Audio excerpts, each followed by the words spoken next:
आज यहाँ पे आए हुए सभी भाइयों बहनों, माताओं, बुज़ुर्गों, सब लोगों को मेरा नमस्कार। आज दिल्ली के लिए, दिल्ली वासियों के लिए बहुत अच्छा दिन है कि पहली बार दिल्ली में इलेक्ट्रिक ऑटो शुरू होने जा रहे हैं। आप ये देख रहे हो कि नीले रंग के ये सारे ऑटो, जिनको अभी झंडी, हरी झंडी दिखाई गई, ये सारे आज से दिल्ली की सड़कों पे चलने चालू होंगे। प्रदूषण को देखते हुए धीरे धीरे हम सभी व्हीकल्स को इलेक्ट्रिक व्हीकल्स की तरफ ले जा रहे हैं। उसी श्रृंखला में दिल्ली में अब ऑटो, सड़कों के ऊपर इलेक्ट्रिक ऑटो चलने चालू होंगे। अभी जिन जिन कुछ एक सिंबॉलिक तौर पे कुछ ऑटो वाले भाइयों को, बहनों को उनके कागज़ सौंपे गए। आपको देखना चाहिए था कितनी खुशी थी उनके सबके चेहरे पे, इतने खुश थे सब लोग। तो एक तरफ कई सारे लोगों को रोज़गार मिल रहा है। आज 3,500, 4,000 का लगभग अभी रिलीज़ किया है कोटा। 3,500 लोगों को LOI जारी हो चुके हैं। तो ये 3,500 लोग दिल्ली की सड़कों के ऊपर ऑटो चलाएंगे तो 3,500 परिवारों को रोज़गार भी मिलेगा और दूसरी तरफ ऑटो दिल्ली की सड़कों पे चलेंगे। तो मैं इन सभी भाइयों को बधाई देना चाहता हूँ। इन 3,500 में लगभग 500 महिलाएं हैं। मुझे लगता है ये एक तरह से बड़ी गर्व की बात है कि हमारी महिलाएं भी ऑटो चला रही हैं, अपने परिवार को पालेंगी। मेरे मन में एक डाउट था कि क्या महिलाएं ऑटो चलाएंगी तो उनकी सेफ्टी को लेके इश्यूज़ तो नहीं हो सकते। तो अभी सुनीता चौधरी जी हैं, जो ऑटो ड्राइवर हैं, उनसे मैं बात कर रहा था। वो 2003 से ऑटो चला रही हैं। उनको लगभग 19 साल हो गए ऑटो चलाते। बोले कि ऐसा कुछ भी नहीं है, बिल्कुल सेफ़ है, कोई दिक्कत नहीं है। तो बहुत अच्छी बात है। मैं सभी बहनों को भी बहुत बहुत बधाई देता हूँ जो ऑटो जिन लोगों को आज मिले हैं। तो मुझे लगता है हम सब लोगों के लिए गर्व का दिन है। EV पॉलिसी जो दिल्ली सरकार ने बनाई है, ये EV पॉलिसी बहुत ही शानदार पॉलिसी है। पूरे देश के अंदर इसकी तारीफ हो रही है और अब दिल्ली को EV कैपिटल ऑफ इंडिया माना जाने लगा है। दिल्ली देश की राजधानी तो है ही, लेकिन अब ये EV कैपिटल भी माना जाने लगा है।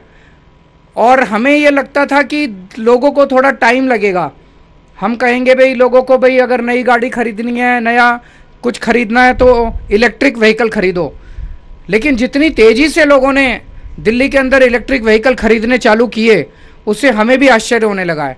पहले साल के अंदर ही, जब से EV पॉलिसी लागू हुई है, इस साल जो व्हीकल्स खरीदे गए टोटल दिल्ली में, उसका 10% व्हीकल, इलेक्ट्रिक व्हीकल लोग खरीद रहे हैं।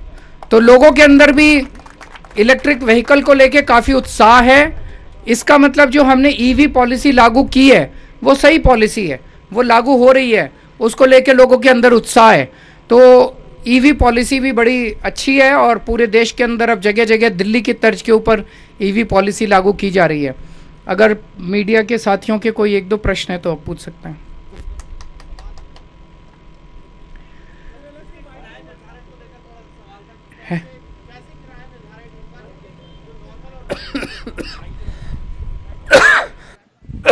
इनका किराया कैसे निर्धारित होगा? सेम किराया रहेगा जो दूसरों का है, सेम किराया होगा, दोनों में फर्क नहीं होगा। नहीं, इन पे जनता को भी थोड़ा सा फायदा मिलना चाहिए ना। इन लोगों को भी 50 पैसे मिलेगा तो फिर जनता को थोड़ा सा क्या फायदा मिल सकता है। अब इनको शुरू करने देते हैं, फिर उसको एग्जामिन कर लेंगे। सर, सरकार किस तरह से सपोर्ट कर रही है इसको? बता रहे थे कि लोन जो है वो भी सरकार वो सारा करा रही बता है दो, और सब्सिडी लोन इंटरेस्ट में भी कितना कुछ रियायत दे रही है। तो इसमें सिंगल विंडो सिस्टम हमने पूरा तैयार किया, पूरा पोर्टल तैयार किया, सॉफ्टवेयर तैयार किया, CSL के साथ पार्टनरशिप किया है। तो बेसिक उसका पर्पज़ ये था कि जैसे हमने पिछली बार भी, आपको याद हो, 2-3 साल पहले जब हमने 10,000 परमिट्स इशू किए थे, तो उसमें कुछ वहाँ से जो हमने सीखा, तो इस बार अगर किसी भी ऑटो ड्राइवर भाई को या बहन को अगर वो एप्लीकेशन सबमिट करना है, लोन लेना है, ख़रीदना है, सिर्फ उस पोर्टल में जाके रजिस्टर करना है और लोन की भी जो पूरी फॉर्मेलिटीज़ हैं वो उसके थ्रू, पोर्टल के थ्रू ही है।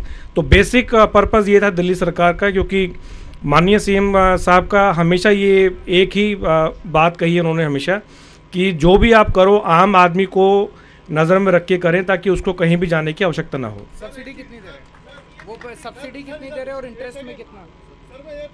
एक मिनट। सब्सिडी 30,000 रुपीज़ सब्सिडी है हर एक ऑटो पे, और 5% का अगर वो लोन लेते हैं तो उसमें भी छूट है। 5% की इंटरेस्ट सर, सब्सिडी है सर ये 30,000 अपफ्रंट है। अपफ्रंट। सर क्या इनके लिए अलग से कोई चार्जिंग पॉइंट बनाए गए हैं या फिर कहीं पर भी चार्ज कर सकते हैं?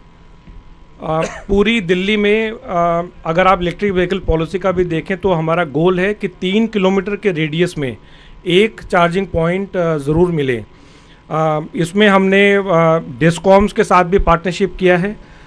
सबसे सस्ता आज के दिन अगर चार्जिंग पॉइंट आप अगर इंस्टॉल कर सकते हैं तो वो दिल्ली है।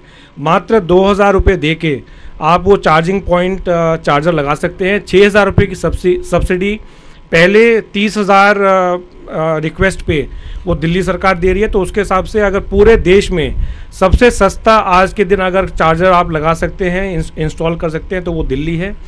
अपने आप घर में भी चार्जिंग इसकी कर सकते हैं। इसके साथ साथ जितने भी DMRC के स्टेशंस हैं उनसे भी लगातार हमारी बात चल रही है, वहाँ पर भी हम इनको चार्ज करने की फैसिलिटी प्रोवाइड करेंगे।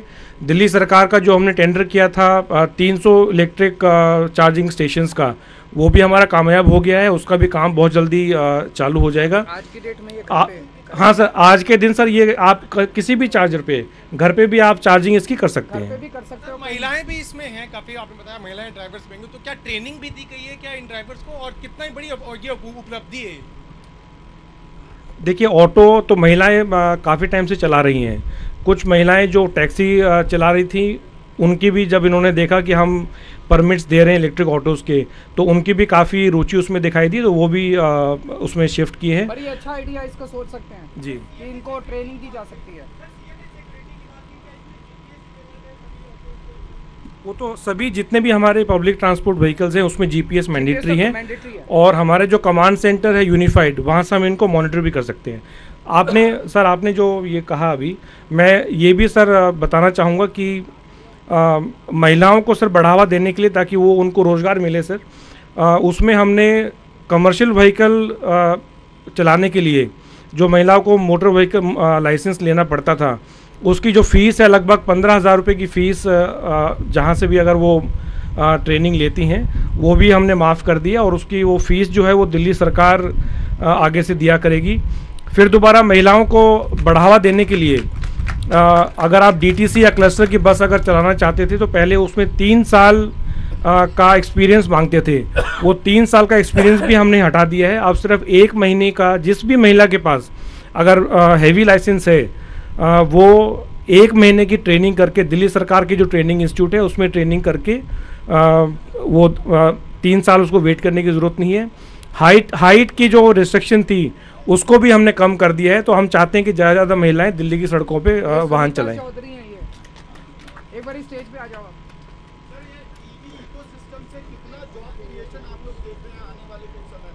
इसे बहुत काफ़ी होगा, मेरे पास अभी इमीडिएटली तो डेटा नहीं है। माननीय उप मुख्यमंत्री जी ने, ये सुनीता जी हैं, कितनी छोटी हैं, तो हाइट भी कम है, और 2003 से चला रही हैं ये ऑटो।